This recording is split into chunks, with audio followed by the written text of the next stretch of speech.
Sveiki, su jumis Verslo tribūna, laidos partneris Citus, o šiandien mano pašnekovas Verslo žinių studijoje Citus investicijų ir analizės vadovas Šarūnas Tarutis. Sveiki, Šarūnai. Sveiki. Mūsų taikiklyje šiandien dar vienas naujas projektas ir nauja teritorija, naujas taškas. Pasakokit, kas tai ir kur? Taip, tai šiandien pakalbėsim apie mūsų dar vieną projektą Vilniuje. Projektas vadinasi Senamiesčio Link by Citus. Projektas yra Naujininkų mikrorajone, Naujininkuose. Projektas yra labai nedidelis, vienas mažiausių tikriausiai projektų per mūsų pastarąjį laikotarpį, tai vos 45 butai projekte ir truputėlis komercinių patalpų. Tai mes viduje tą projektą vadiname ir priskiriame tokiam butik stiliui, kur tikrai nedidelis ir ta kaimynų bendruomenė, kokia jau jinai bus, tai jinai tikėtina daug labiau susibendraus ir bus vieningesnė. Kartais girdime iš klientų, kad gyventi mažesniam projektui yra irgi tam tikras privalumas.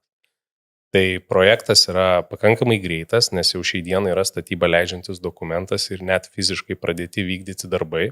Pardavimų startą planuojame irgi visiškai neužilgo, planuojame spalio mėnesį jau pradėti pardavimus ir tikimės pastatyti pakankamai greitai. Greičiau nei per 2 metų mes tikimės visiškai pabaigti projektą. Kodėl taip greitai? Dėl to, kad mažas ar viskas labai lengvai tiesiog einasi? Kaiminystė... Matot, mūsų versle projekto gyvavimo laiką labai stipriai nulėmė veiksniai, kartais nepriklausantis nuo mūsų ir apriboti trečiųjų šalių. Tai dažniausiai su tokiais veiksniais susidurime būtent kelyje iki statybą leidžiančio dokumento. Šiuo atveju projektas jau turi statybą leidžiantį dokumentą, todėl didžioji dalis neapibrėžtumų jau yra išspręsta ir uždaryta. Tai lieka tik technologiniai darbai, reiškia paimti ir pastatyti pagal patvirtintą projektą. O šį etapą darbų paprastai esam gerai valdant įmonę ir esame išdirbę. Kodėl ten? Kuo ypatinga ta teritorija?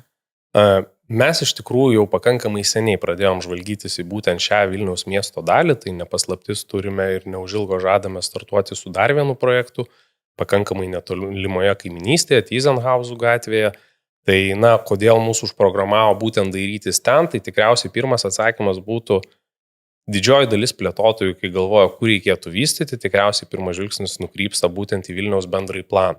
Nes Vilniaus bendrasis planas, kaip ir parodo scenarijų, kur pats miestas mato, kad miestas turėtų judėti ateinančius 10 metų. Tai būtent pagal bendrojo plano sprendinius mes matėme, kad būtent čia miestas mato vieną didžiausių potencialių plėtrų.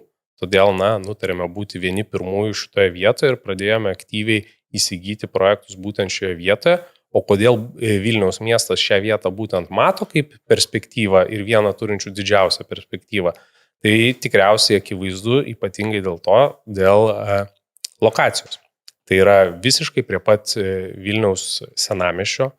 Jeigu kalbame apie mūsų projektą Senamiesčio Link by Citus, kodėl jis ir vadinasi Senamiesčio Link, tai būtent dėl to, kad iki Vilniaus Senamiesčio tai yra vos 800 metrų.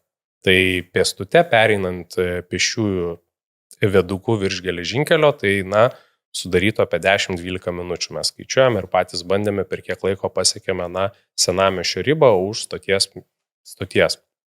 Tai projektas yra labai arti, o dabar kodėl Link Senamiesčio, tai dar ir kitas dalykas, Link žodis, iš anglų kalbos tikriausiai, turimas omeny kaip ir jungtis.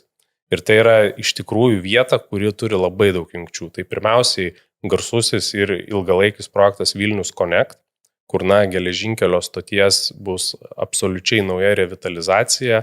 Jau šiuo metu daromi projektai, žinoma, projektas ilgas tikrai, bet iš tos vietos galime labai greitai pasiekti stotį. Galime per vos 3 minutės automobiliu pasiekti Žirnių ir Tūkstantmečio gatvės, tai yra aplinkelį, kur vieną pagrindinių arterijų pabėgti iš miesto ir galima per 7 minutės automobiliu pasiekti tarptautinį Vilniaus oro uostą. Tai jau iš logistikos ir jungčių pusės tai yra viena patraukliausių vietų, lygiai taip pat įgalinanti pėstute nueiti į senamiestį, į restoraną ar pasivaikščioti. Iš tikrųjų, ta vieta yra taip arti visko, kad keista, kad tiek laiko jinai buvo... nežinau, gal neatrado savo investuotojo, nebuvo tokia matoma? Turime keletą dalykų. Pirmiausia, vis tiek, jeigu žiūrint į Vilniaus miesto visą infrastruktūrą ir sandarą, turime sutikti, kad didžioji dalis vilniečių visgi gyvena šiaurinėje miesto dalyje, čia yra didžiausias intensyvumas, tuo pačiu tai yra didžiausiai išvystinta infrastruktūra, prekybos centrai, mokyklos, darželiai, Natūralu, kur daugiau žmonių, ten tų paslaugų kiekis koncentruotas daug didesnis. Kita vertus, matome, kad ta šiaurinė miesto dalis jau pasiekia tam tikras savo lubas. Na, kartais, kad ir kaip norėtumėme ieškoti naujų teritorijų šiaurinėje miesto dalyje, na, tikriausiai turėtumėm rinktis ir eiti į kompromisą ir balansuoti tarp miestas užmiestis ribos, kuomet jau toj, na, tikroji, geroji išvystytoji infrastruktūrai šiaurinėje miesto dalyje tų laisvų sklypų ar galimybių vystyti yra labai nedaug. Tuo tarpu pietinėje miesto dalyje mes matome, kad dar yra potencialių teritorijų, kur galima, na, keisti. Šiuo atveju mes irgi keičiame iš, kaip pasakyti, individualaus seno gyvenamojo namo, medinuko to vadinamo, į daugiabutį. Tai, na, mes per tą vieną sklypą pakeičiame gyventojų tankį nuo tikriausiai kokių 4-5 iki, palyginkim, 45 būtai, jeigu preziumuojam, kad 2-3 žmonės, na tai minimum 100 žmonių. Tai kartais tas tankumas skiriasi labai stipriai ir matome vieną ir kitą vystytoją vis ateinantį čia ir mes suprantame, kad tas tankumas ateityje čia tik didės, natūralu paskui ateis ir daug infrastruktūros. Kad ir mūsų projekte mes numatėme pirmam aukšte komerciją ir jau dabar turim susidomėjimą dėl pirmo aukšto komercijos, kas reiškia, na vėl, tos dalies gyventojams paslaugas tam tikras suteiks pakankamai artimų spindulių, nereikės judėti ar į šiaurinę miesto dalį ir į didžiuosius prekybos centrus. Iš esmės vis tiek, tie didžiausi pokyčiai dar laukia tos teritorijos, ar ne, ir miesto planus jūs minėjot šiek tiek, bet tai ir dabar jau šitą vietą ir vilioja investuotojus, vilioja, aš nežinau, kiek susidomėjimas jūsų projektų, pavyzdžiui, iš žmonių, galbūt dar per daug plačiai ir nebuvo apie tai kalbėta, bet ir kaimynai, manau, kad užmeta akį, vis dėlto galima matyti tam tikrus pokyčius vykstant arba bent jau planus ir tiesiog gyvenant aplinkui, nebūtinai juk kažkur tai garsaus kažkokio skaityti, kažkur tai galima apie tai. Bet, na, kas patrauklaus dar tokioji tas pasiekiamumas viena, bet kalba yra apie 15 minučių miesto koncepciją, ar ne? Kas ten yra? Nes minėjot, kad vis tiek šiauriniai daly sukoncentruoti tiek darželiai, mokyklos, švietimo įstaigos, visi prekybiniai centrai ir taip toliau. Čia pakanka? Visko yra? Būtent, kadangi kalbame apie 15 minučių miestą, tai mes dažniausiai suprantame, kaip 15 minučių atstumu pėstute ir dviratė transporto priemonė, mes pasiekėm tam tikrą infrastruktūrą, kuri mums yra žūtbūt reikalinga. Tai dažniausiai tai yra mūsų darbo vieta, kur apsiprekinti ir vieta, kur pramogauti. Ir, na, natūralu, vieta, kur vaikus išleisti į ugdymo įstaigas. Tai šiuo atveju, kaip ir kalbėjome, kadangi iki senamiesčio mes turime tik 800 metrų ir yra 10 minučių, tai per 15 minučių mes praktiškai jau galime naudotis viso senamiesčio paslaugomis, lygiai taip pat į kitas pusės galime naudotis esančiomis naujininkų ir naujamiesčio paslaugomis. Todėl ta infrastruktūra judriam žmogui ir pasiruošusiam gyventi 15 minučių miesto režime šį dieną jau yra labai patraukli. Tik tai, na, turim suprasti kitą dalyką, kad šitoj vietoj dar yra taip pat patrauklios ir kainos. Kainų lygis, na, suprantama, kad tikrai nesiekia senamiesčio lygio ir tai yra labai puikus kompromisas jaunesniems žmonėms, kurie nori gyventi būtent tam centriniai miesto daly, 15 minučių mieste, bet, na, dėl objektyvių priežasčių sunkiai gali įpirkti būstą prestižiniam segmente senamiestėje. Todėl čia, na, alternatyva yra pakankamai nebloga. Ar lyginant su tam tikra naujamiesčio dalimi, kur irgi nekilnojamo turto kainos jau labai stipriai išaugusios. Tas rajonas jau pasiekęs kažkokią irgi galbūt ribą ir pakankamai tankus, bet pavyzdžiui, kaip šie pokyčiai šitoj teritorijai pakeis tiek, na, nežinau, aplinką, nekilnojamo turto vertę. Kaip jūs matot? Tai visų pirma vėl žiūrime, ką daro Vilniaus miesto savivaldybė, kas liečia senamiesčio link projektą, jisai yra prie 2 gatvių, abiem gatvėm yra jau paskelbti savivaldybės planai vieną gatvę perasfaltuoti, o kitą padaryti, kur dabar yra labai populiaru Vilniuje, ramaus judėjimo gatvėmis. Tai, na, tos gatvės tampa humanizuotos, patrauklios pėstiesiems, patrauklios važiuoti dviračiu. Tai jau čia matome pakankamai nemažą indėlį ir fokusą iš Vilniaus miesto savivaldybės. Vėlgi, kūrėsi ir daugiau nekilnojamo turto plėtotojų teritorijoje, tai kaip ir minėjau, iš tų medinukų vis daugiau ir daugiau taps daugiabučių pastatų. Ir čia dar pakankamai keistas mums buvo dalykas šitoje vietoje, kad kuomet nepaslaptis nekilnojamo turto vystytojai ateina į kažkokią vietą ir pradeda savo planus kažką statyti, jautamas kaimynų ir gyventojų pasipriešinimas. Nes, na, natūralu, dažniausiai visi žmonės priešinasi tam tikriem pokyčiam. Šiuo atveju mes turime projektą, kuomet mus atakuoja kaimynai ir sako, kada pradėsit, kada darysit, nes natūralu, kad prieš tai toje vietoje buvo medinis namas, apleistas, nieko jame nebuvo, išskyrus, kad kurdavosi tam tikrų žalingų įpročių turintis asocialūs asmenys.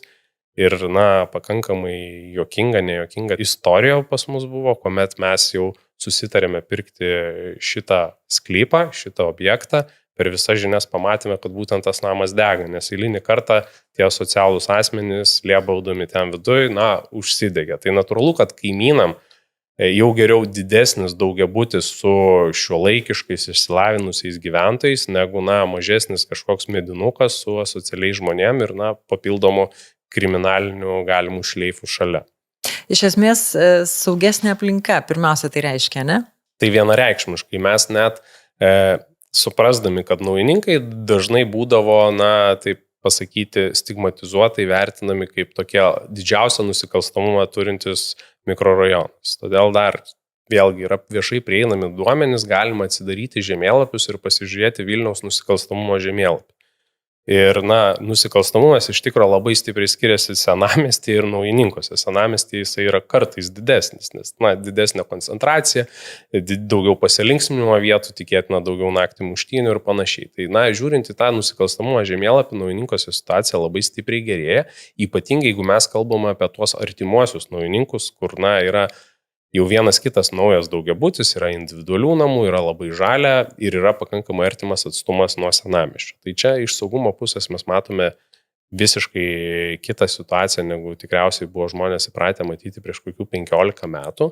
Vėlgi, naujas daugiabutis, komercinės patalpos pirmame aukšte. Ką tai reiškia? Tai reiškia, kad bus gyvastis žmonių akių lygyje ir kuomet eini šaligatviu ir tu pro vitriną matai kažkokią parduotuvėlę ar paslaugų kažkokį ofisiuką, tuomet tau natūralu jaučiasi saugumas, nes mieste saugumą užtikrina ne policija, bet bendruomenė.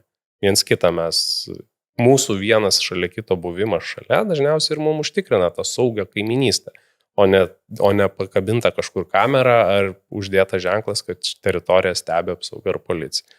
Net šitoje vietoje šitas saugumas pakankamai jaučiasi ir ką mes dar papildomai integruojame į šitą projektą, tai šiek tiek fasado sprendimuose nutarėme įjungti apšvietimo elementų. Tam tikros LED-juostos dar daugiabutį paryškins ir jisai bus dar tas didesnis saugumas, nes natūralu, kad žmogui psichologiškai saugumas dažnai, tiksliau sakant, nesaugumas asocijuojasi su tamsa. O dėl šios priežasties, mūsų daugiabutis projektas bus, pakankamai šviesus. Iš tikrųjų, kartais vieno tokio objekto konversija gali pakeisti pakankamai nemažą teritoriją. Jūs irgi ne vieną jau esat matę ir gyvendinę ir apskritai, bet ir stebit, ir nebejoju, ir kitų vystytojų darbus. Kaip keičia tai žmonių gyvenimus tokie dalykai? Tai geriausias tikriausiai pavyzdys, jeigu žvelgiant į Vilniaus miestą iš praktinės nusikalstamumo ir asocialių žmonių pusės, būtų tikriausiai Šnipiškės. Kas atsimena, kaip atrodė Šnipiškės Vilniuje prieš didžiąją konversiją, tai didžioji konversija, kuomet Vilniaus miesto savivaldybė nutarė iš Gedimino prospekto persikelti į Konstitucijos prospektą, pasistatė pirmą savo dangoraižį, vadinkim taip, atsirado Europos prekybos centras, Europos dangoraižis, atsirado daugiau verslo centrų, o dabar pastovėja daugėja daugiabučių kiekis. Mes matome, kaip tų asocialių žmonių kiekis tiesiog stumėsi tolyn nuo ten, kur švaru, nes nepaslaptis, kad tuo žmonės ten, kur yra tamsu, neaišku ir panašiai traukia, o ten, kur yra švaru, šviesu ir vaikšto adekvatų žmonės, tie žmonės iš ten bėga. Tai matome Šnipiškių konversiją, tai nepaslaptis, kad Šnipiškės irgi yra neguminės, tos konversijos vis dar vyksta, bet tos vietos Šnipiškėse vis mažiau ir mažiau. Natūralu, Šnipiškėse dar yra tam tikrų paveldo reikalavimų, kur ne kiekvieną medinuką galima pakeisti, yra tam tikrų ir tikrai dalykų, kuriuos privalome architektūriškai išlaikyti, tuo tarpu naujininkose tokių vietų dar matome ir kitas pavyzdys būtų gal ne tiek su nusikalstamumu, bet kaip teritorija pakeičia vertę, tai Paupio tikriausiai projektas, kur buvo viskas tvorom užkalta, užleista ir nebuvo aišku kas, ir tai tapo turbūt viena patraukliausių Vilniaus miesto vietų, kur žmonės iš kitų rajonų atvažiuoja praleisti laiką ir pasivaikščioti. Tai mes sukūrėme tą naujininkose pigesnėje lokacijoje, kur jinai yra dar labiau prieinama negu minėtos vietos, bet su lygiai tą pačią perspektyvą ilgalaikų laikotarpių. Kitaip sakant, tai nereiškia vien tik tai gražių pastatų arba pastato, bet apskritai keičiasi Tiesiog Ne, gyvenama mano erdvė. nuomonė, gyvenimo kokybė priklauso ne nuo gražių pastatų, bet nuo gražių ir šviesių žmonių. Ir nuo visuomenės, kuri ten kūrėsi. Taip, žvelgiant toliau, gražūs pastatai būtent ir traukia tą visuomenę. Tai Padeda. Padeda, natūralu, kad kiekvienas žmogus nori gyventi gražiau, šiuolaikiškiau, efektyviau, ekonomiškiau. Tai šitie dalykai tikrai padeda ir su kiekvienas projektas atėjęs į tą vietą, natūralu, kuri.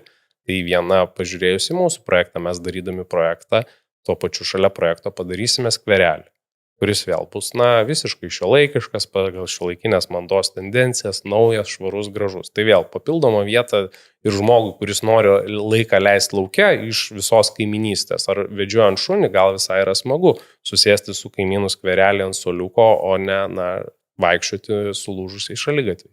Kitaip sakant, tas vienbutis namelis stovėjo ne visai tik tai tokiame sklype, kuris pats tilpo, kaip suprantu, ta teritorija yra turbūt didesnė. Ir papasakokit šiek tiek daugiau, kas, pats objektas, kaip jisai minėjot, kad bus apšviestas bet, ar tai tiesiog kvadratinė dėžutė, ir kiek ta teritorija, kas bus aplink?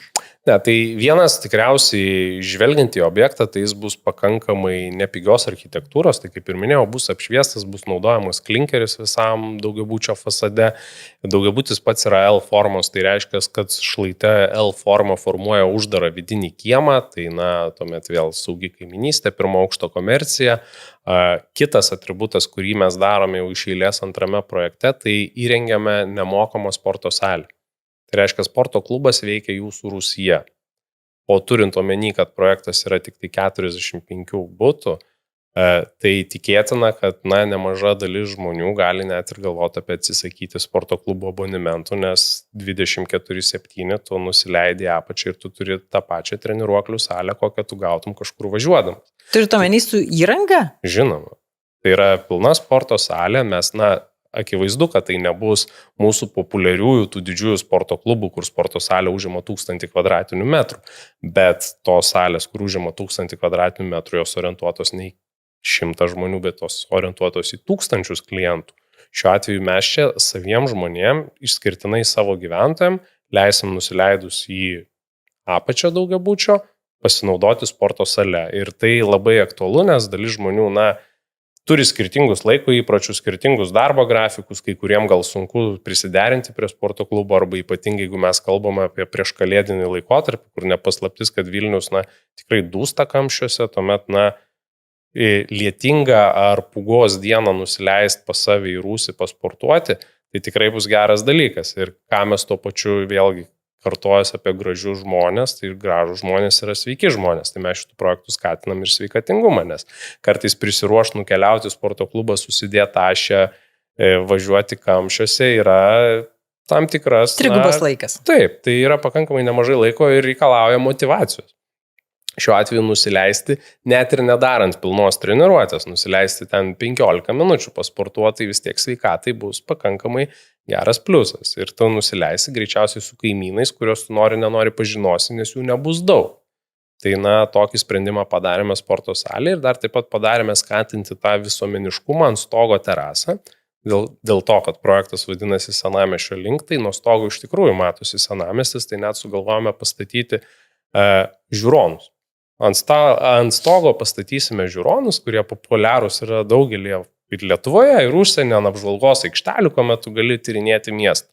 Tai bus ant stogo žiūronai ir terasa padaryta bendro naudojimo gyventojams, kas nori pasikviesti svečių, pasikviečia ant terasos, nereikia naudotis kažkokiais kitais mokamom paslaugom Vilniaus senamiestį, bet gali pasikviesti pas savį į svečius. Arba gali pasikviesti draugą pas savį į svečius pasportuoti, arba išgerti vyno taurę ant stogo. Tai, projektas toks pakankamai mažas, išmylėtas ir multifunkcinis. Ir kitas dalykas, dar projekte mes visada turim savo tam tikrų atributų. Tai vienas mūsų labiausiai klientam patinkančių atributų, kurį dabar dedame visur, tai dviračio apiplovimo stotelė.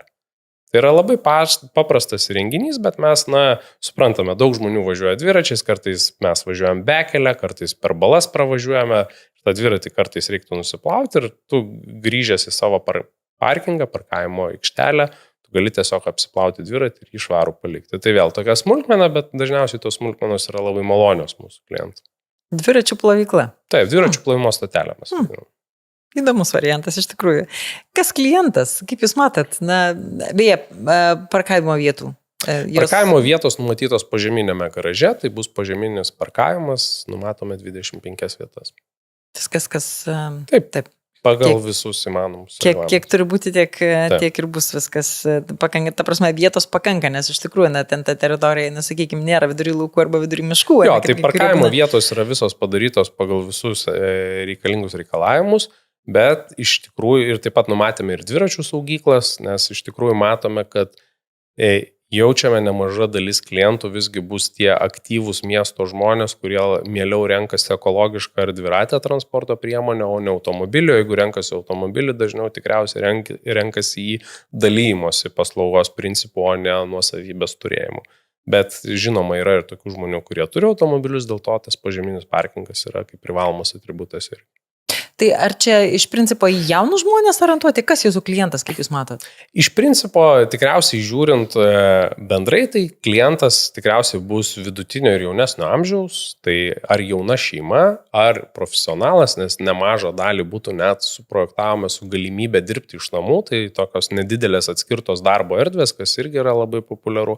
Ir kuomet tu turėsi kažkokį tai komercinių patalpų pirmam aukšte, turėsi sporto salę ir dar turėsi savo darbo vietą, tai kartais bjaurių orų ar šiek tiek sirguliuojant gali visas tas paslaugas turėti namie vėlgi. Tai kadangi visiškai projektas prie pat senamiesčio, arti centro, tai visos maisto pristatymo, kurjerių paslaugos yra labai greitai pasiekiamos, kas, nepaslaptis, dabar yra labai populiaru Vilniaus mieste, didžioji dalis centro gyventojų matome, kiek kurjerių važinėja ir per laiptinės keliauja ir kiek to karšto maisto neša, tai vėlgi šitas projektas įgalina. Tai paprasčiausiai tokį gyvenimo būdą renkasi jaunesni žmonės ar vidutinio amžiaus, bet, vėlgi, taip pirmiausia tikriausiai rinksis tie žmonės, kurie nori centro. Dažniausiai mes norime gyventi centrinėje miesto dalyje, ankstesniam savo gyvenimo tarpsnyje, vėlesniam gyvenimo tarpsniui dažniausiai turbūt norisi pabėgti kai kuriems žmonėms nuo miesto, nors dabar iš tikrųjų matome tendenciją, kad tie žmonės, kurie kažkada pabėgo nuo miesto ir gyveno kelių šimtų kvadratų namuose, vėlgi jau turi tendenciją grįžti į miestą, nes kartais gal ir smagiau užauginus vaikus ir likus dviese vakare išeiti pasivaikščioti po centrinę miesto dalį ar nueiti į teatrą, o nesėdėti ir žaisti lepinių tam 500 kvadratų name. Kartais iš tiesų ir ūgtelėję vaikai visai pageidauja sugrįžti į miesto centrą, o ne laukti, kol tėvai kur nors nuveš ar parveš. Tai čia labai daug sąlygų iš tikrųjų. Kokio dydžio tie butai, jeigu ir šeimoms, pavyzdžiui? Butai įvairios yra kvadratūros, 2-3 kambarių, tai ir vieno yra kambario, yra net ir 4 kambarių butas. Tai butai yra visiškai standartinės tos tipinės programos, kur dabar nepaslaptis, kad didžioji dalis plėtotojų, tame tarpe ir mes orientuojamės į funkciją, ne į kvadratų dydį, tai reiškia į kuo mažiau kvadratų sudėti, tuo daugiau funkcijos, dėl to ten, tarkim, 3 kambarių butas gali būti 56-70 kvadratinių metrų, kuomet, prisimename turbūt prieš keliolika metų didžioji dalis 2 kambarių būdavo 60 ir daugiau kvadratų. Tai natūralu, kad žmogus moka už kvadratinius metrus ir jam reikia dažniausiai funkcijos. Tai būtų amplitudė pakankamai pas mus yra plati, yra skirtingo dydžio tiek 2, tiek 3 kambarių būto, bet bendrai šnekant, būtų kvadratūra yra linkusi į mažesnę pusę. Kiek ir kada jau bus galima pirkti, kaip suprantu, jūs sakėte visai netrukus, bet tai kada tas netrukus iš tikrųjų ir už kiek? Pardavimų startas planuojamas spalio mėnesį, tai tikimės 1 spalio savaitėm startuoti. Pardavimų kainą šiai dienai dar esame neužsitvirtinę viduje, dėl priežasties, kad vis dar skaičiuojame statybinį biudžetą, nes turime atsakingai susiskaičiuoti statybų kainą ir tada galėsime pasiūlyti klientui pirkti, nes nepaslaptis keitėme, tobulinome projektą, įdėjome sporto salę, įdėjome tam tikrų atributų, tai norime iki galo susižinoti statybų kainą. Ir tada startuosime su kaina, bet žvelgiant į tas kainas, vis tiek ta kaina bus tose ribose, kokia yra kaina aplinkiniuose projektuose toje vietoje. Nepaisant to, kad mes su savo projektu siūlysime labai daug kitokių dalykų ir pridėtinių verčių, ko nėra kitose projektuose, bet mes su savo kainų lygiu negalime visiškai iššokti į senamiesčio kainų lygį. Kaip jūs stebit apskritai tas kainas, kur jos krypsta, kiek ta rinka pati, į kurią pusę dabar, nes čia buvo labai įvairių tų metų ir stojo, ir vėl lyg tai augo, ir kas dabar, ką jūs matote? Mes visada jau naudojam tokį terminą labai seniai nauja normalybė, šitas įsli rinka, aukštos palūkanos, maži pirkimai, kainų buvo, kainų mes kritimo visgi nefiksavome per visą laiką, vis tiek jisai nors ir nedidelis, bet jis buvo augimas. Ką mes matome? Vilniuje. Ar visur? Vilniuje. Ypatingai Vilniuje, bet iš tikrųjų ir kituose regionuose mes kainų kritimo tikrai nefiksavome. Ką mes matome pastaruoju metu, tai pakankamai ryški buvo Centrinio banko žinutė su palūkanų normos nuleidimu. Tai pakankamai hipergreitai atsiliepia pirminėje rinkoje. Mes jau praeitą mėnesį fiksavom 2 metų geriausią rezultatą pirminėje rinkoje.